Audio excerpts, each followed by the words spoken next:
Praise the Lord. Hallelujah, hallelujah. बोलो hallelujah. चलो आज का कार्यक्रम शुरू करते हैं।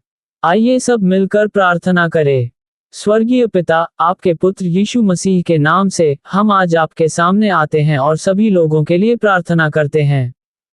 हम उन लोगों के लिए प्रार्थना करते हैं जो दुखी हैं, जो खो गए हैं और जो जरूरतमंद हैं। हम उन लोगों के लिए प्रार्थना करते हैं जो बीमार हैं कि वे चंगा हो सकते हैं। हम उन लोगों के लिए प्रार्थना करते हैं जो भूखे हैं कि उन्हें भोजन मिल सकता है।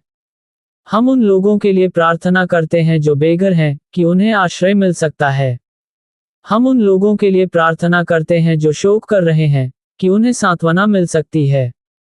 हम उन लोगों के लिए प्रार्थना करते हैं जो डरे हुए हैं कि उन्हें शांति मिल सकती है। हम उन लोगों के लिए प्रार्थना करते हैं जो खो गए हैं कि वे आपके पास वापस आ सकते हैं।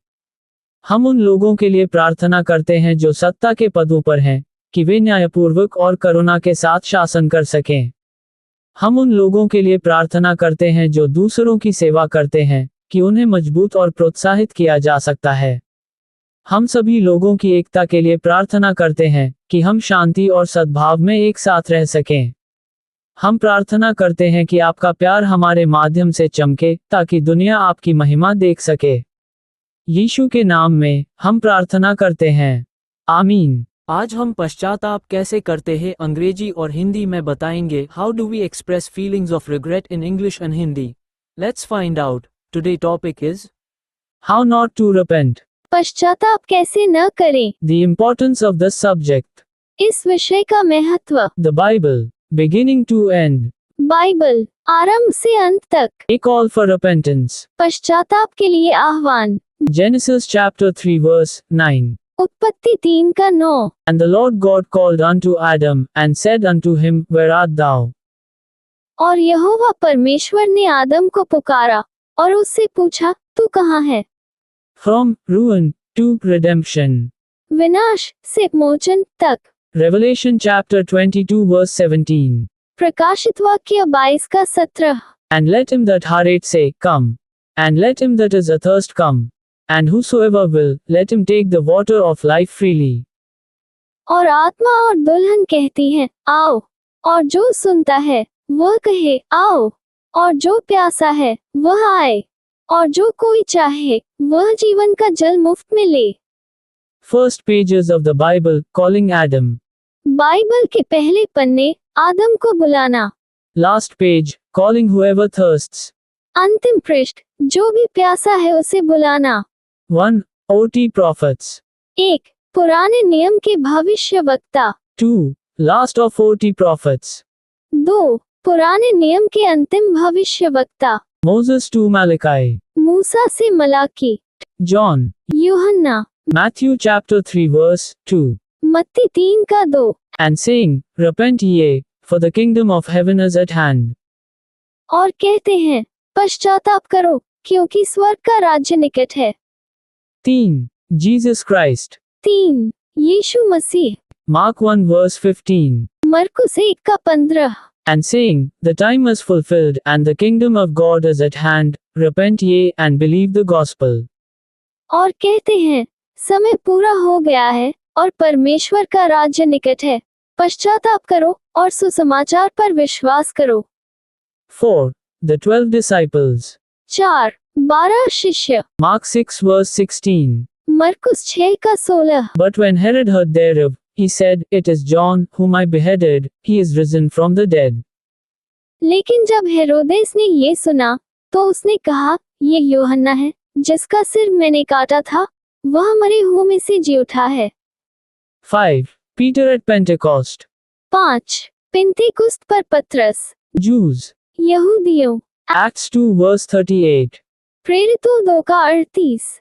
Then Peter said unto them, Repent, and be baptized every one of you in the name of Jesus Christ for the remission of sins, and ye shall receive the gift of the Holy Ghost.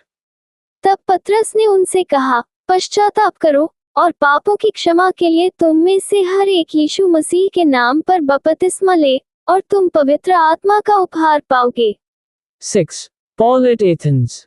6. Athens में पौलुस। Heathen. हीथेन। Acts 17 verse 30. प्रेरितों 17:30। And the times of this ignorance God winked at, but now commandeth all men everywhere to repent. और परमेश्वर ने इस अज्ञानता के समयों को अनदेखा कर दिया, लेकिन अब वह हर जगह सभी लोगों को पश्चाताप करने की आज्ञा देता है। Repentance is the most fundamental doctrine of Christ. पश्चाताप मसीह का सबसे बुनियादी सिद्धांत है। Hebrews 6 verse 1. इब्रानियों 6:1। Therefore, leaving the principles of the doctrine of Christ, let us go on unto perfection, not laying again the foundation of repentance from dead works and of faith toward God. इसलिए मसीह के सिद्धांत के सिद्धांतों को छोड़कर हम पूर्णता की ओर बढ़ते हैं, मरे हुए कामों से पश्चाताप और परमेश्वर पर विश्वास की नींव को फिर से नहीं रखते हैं। It's a serious matter to slight this doctrine. इस सिद्धांत को तुच्छ समझना एक गंभीर मामला है। 2 John 1 verse 9. 2 यूहन्ना 1:9। Whosoever transgresseth, and abideth not in the doctrine of Christ, hath not God. He that abideth in the doctrine of Christ, he hath both the Father and the Son. जो कोई अपराध करता है और मसीह की शिक्षा में नहीं रहता, उसके पास परमेश्वर नहीं है। जो मसीह की शिक्षा में रहता है, उसके पास पिता और पुत्र दोनों हैं। 2 John 1 verse 10. 2 यूहन्ना 1:10।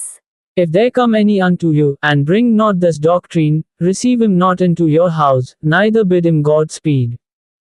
यदि कोई तुम्हारे पास आए और यह शिक्षा न लाए, तो उसे अपने घर में न आने दो और न उसे आशीर्वाद दो।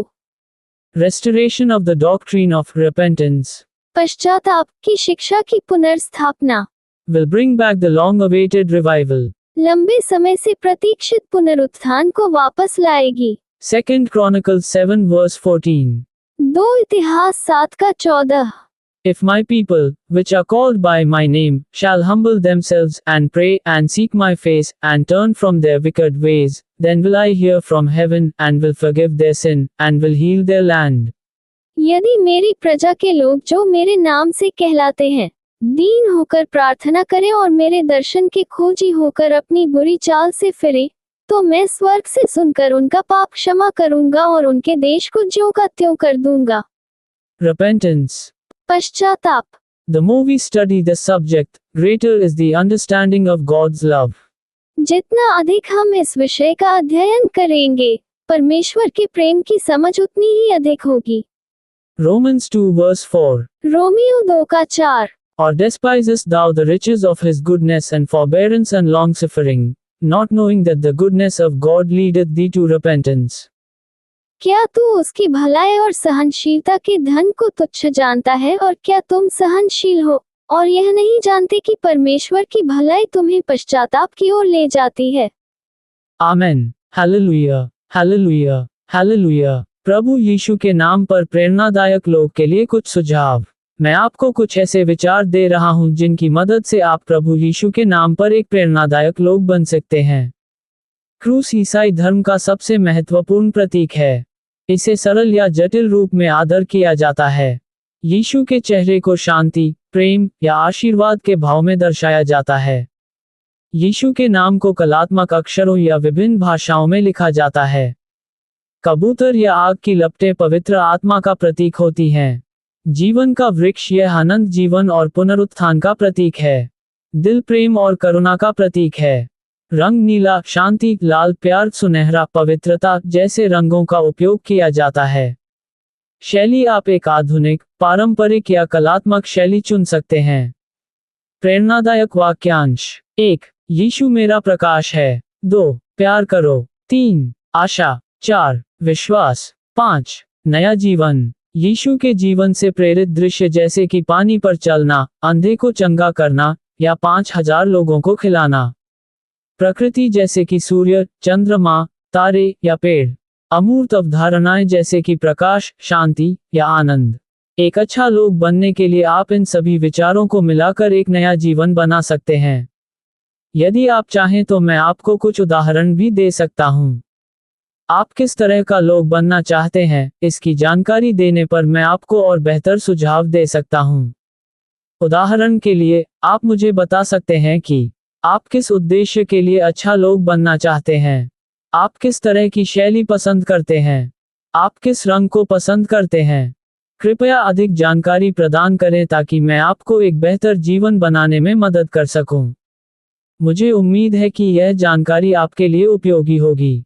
धन्यवाद। हालेलुया। दान करके यीशु मसीह के प्यार को फैलाएं। Spread the love of Jesus Christ through your donation. प्रभु यीशु मसीह आपका जीवन में आशीर्वाद से भर दे। आपका जीवन सुखमय हो। हमेशा के लिए ये मेरे दुआ है। आमीन।